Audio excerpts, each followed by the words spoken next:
Ladies and gentlemen, my name is Keith. Several years ago, a movie came out called Ex Machina that just seemed to capture the imagination of everybody who saw it.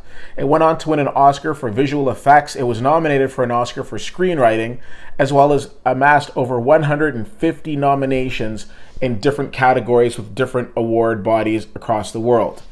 The man who made that movie was a gentleman by the name of Alex Garland. Now, Alex Garland is back with a new film called Annihilation.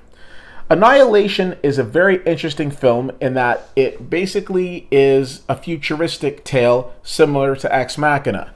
So in this film, we meet Natalie Portman, who's a biologist. Well, her character's a biologist. Maybe she is too, I don't know.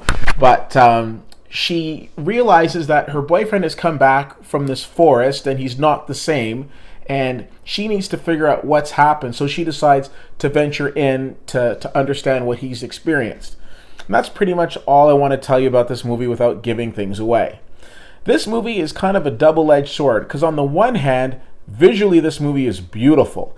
It's a very stunning film. I loved the cinematography, and this is the type of movie where you're looking at with all the different effects where you can think to yourself, I get why this gentleman, Alex Garland, is associated with movies that win Oscars for best visual effects. The sound is on point. You're going and you're having this complete audio and video and visual experience of this film. Where this film lacked for me was in terms of story. I found the story was decent, but I found that this movie just dragged. There were aspects of the movie and parts of the movie that were very intense and very, you're just on the edge of your seat. But then there were others that could very much lull you into a sense of slumber. So I found that there was an interesting balance there. If you like the visual aspect of filmmaking or the sound aspect, you will not be disappointed in this movie. From a story standpoint, left me wanting a little more. Overall, I give this movie a B-. I don't necessarily know how this movie plays out at home unless you've got like an amazing sound system.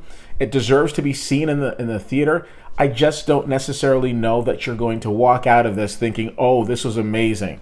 So as far as I'm concerned, B- for this film. Worth your time, but don't go trampling over anybody to get to the theater to see it. If you have the chance to see Annihilation, let me know what you think. CFL_fan on Twitter, Facebook.com/WhittyWhittier, and WhittyWhittier.com. Thanks so much for checking this out. My name is Keith, and I'll see you at the movies.